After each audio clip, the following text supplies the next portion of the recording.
많이 와주셨네요. 감사합니다. 저는 오늘 선거제도 개편 문제 그리고 이와 관련한 정치적 현안에 대해서 저의 소견을 밝히려고 이 자리에 섰습니다.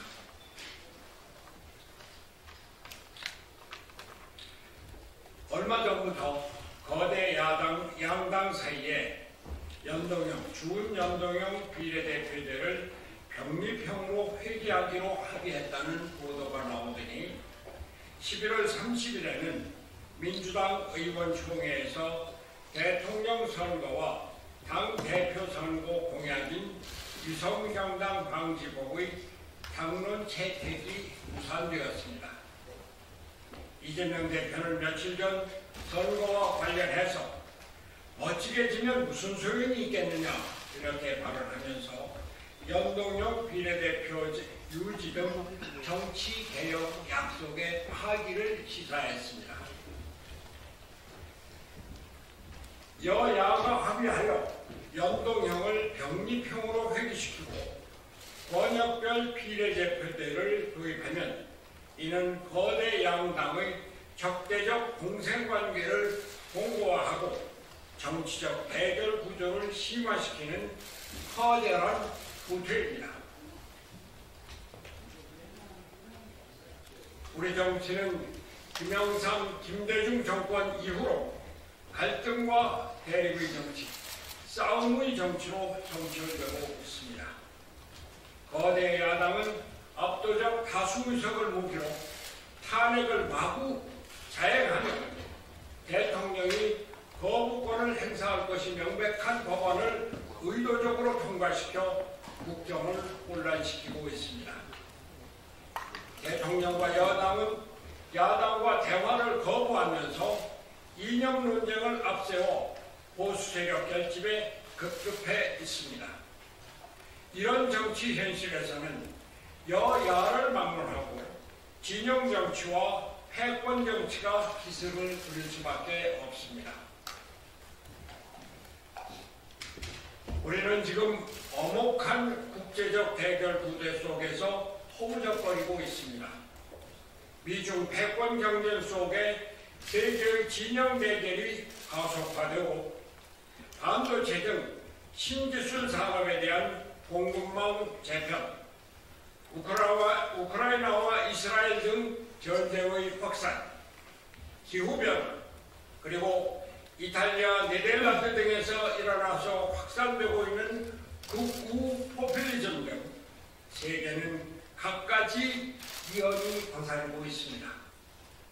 많은 전문가들이 내년을 지옥의 해라고 암울하게 전망하고 있을 정도입니다. 이런 어두운 환경을 극복하고 지속적인 발전을 위해 국력을 모아야 할 이때 우리나라는 정치적 극한 대립으로 국정이 표류하고 있습니다. 정치적 안정을 위해서는 다당제를 통한 연합정치 속에서 합의제 민주주의를 이룩하는 것이 최선의 과제입니다. 제가 2018년 12월에 열흘간 단식을 한 것은 바로 다당제 정치개혁의 기초를 깔기 위한 것이었고 연동형 비례대표제는 이를 위해 초석을 다지는 과정이었습니다. 다행히 민주당의 많은 의원들이 연동형 비례대표제 유지를 요구하고 이를 위해 위성정당 방지법을 발의했습니다. 다행스러운 일이고 지금과 같은 당의 분위기에서 용기 있는 행동입니다. 다만 제출된 법안의 내용을 보면 이 정도로는 연동형을 빠져나갈 구멍이 크게 뚫려 있어서 걱정스럽습니다. 우선 이탄희 의원이 대표 발의한 정치자금법 일부 개정안에서 제시하는 정당 보조금에 대한 일부 페널티는 연동형 비례대표제 유지에 아무런 효력이 없어 보입니다. 거대 정당이 위성정당을 만들어 놓고 합당을 안 하면 그만입니다.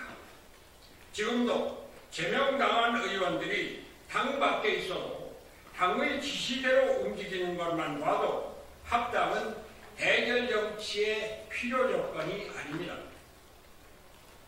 김상희 의원이 대표 발의하고 75명 의원명으로 공동 제출한 공직선거법 일부 개정안 또한 문제가 있어 보입니다.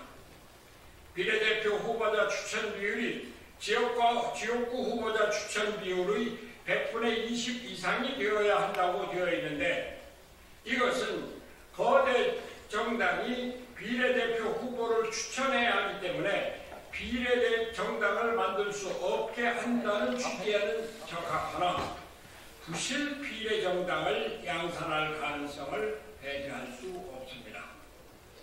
지난 총선에서 지역구 후보를 하나도 내지 않고 비례 후보만을 당선시켜서 국회에 진입하고 나중에 결국 거대 정당에 합당한 사실상의 위성정당이 많은데 이러한 폐해를 바로잡지 못할 것입니다.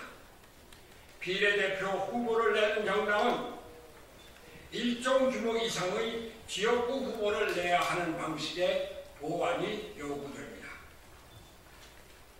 지금 진행되는 정치 상황으로 볼 때 이번 총선에는 많은 군소정당이 출연할 개연성이 높습니다. 이들을 억지로 거대 양당에 가두어 놓고 극한 대립의 소독으로 쓸 생각보다는 이들을 독립시키고 우군으로 만들어서 연합정치의 기초를 만들겠다는 생각이 훨씬 현명할 것입니다. 여당도 과반 의석을 꿈꾸기보다는 국회 내 연립정권으로 정치적 안정을 기하는 것이 좋을 것입니다. 여야당 모두, 특히 이재명 대표는 연동형 비례대표제를 실질적으로 유지하기 위한 입법에 힘을 모아주기 바랍니다. 이제 정치가 바뀌어야 합니다. 분열과 대립을 벗어나 통합의 길로 가야 합니다. 집권이 정치의 목표라고 해서 선당 후사가 최고의 덕목으로 칭송되지만 나라가 어려운 이때 우리는 선국 후당의 정신을 가져야 합니다.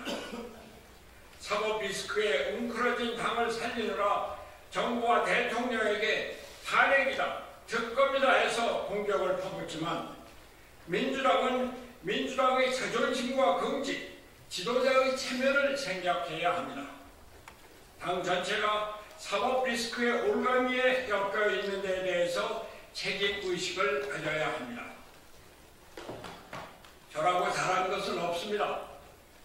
당을 위해서 제 양심을 판 일이 한두 번이 아닙니다.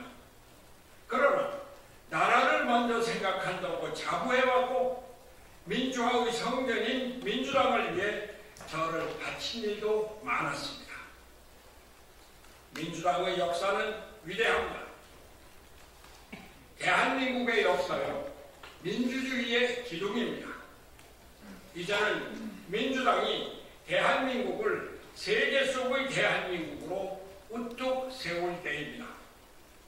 민주당의 국회의원들은 진정한 민주당에 대한 자부심을 갖고 민주당을 똑바로 세워주십시오. 나라를 먼저 하고, 나라를 먼저 생각하고, 나라를 위한 결단에 나서주십시오. 대통령과 여당에 한 말씀 드리겠습니다. 나를 비롯해서 많은 사람들이 대통령께서 나라를 잘 다스려 주시기를 바랐고 그렇게 기대했습니다. 정치 경험이 없다고 희롱하는 사람들이 많았지만 그것은 오히려 새로운 정치를 위한 에너지가 될 수 있다고 희망했습니다. 그러나 지금 많은 국민들이 실망을 하고 있습니다. 대통령은 온 국민을 끌어안고 나라를 하나로 통합하는 책임을 지고 있는 자리입니다.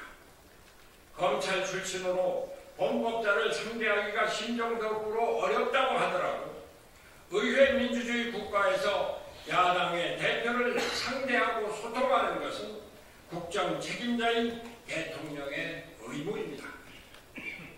국정 운영의 실무자를 선정함에 있어서 사적인 인원을 떠나 전문성과 능력을 중심으로 인사를 적재적소에 배치함은 국정 최고 운영자의 중요한 책임입니다.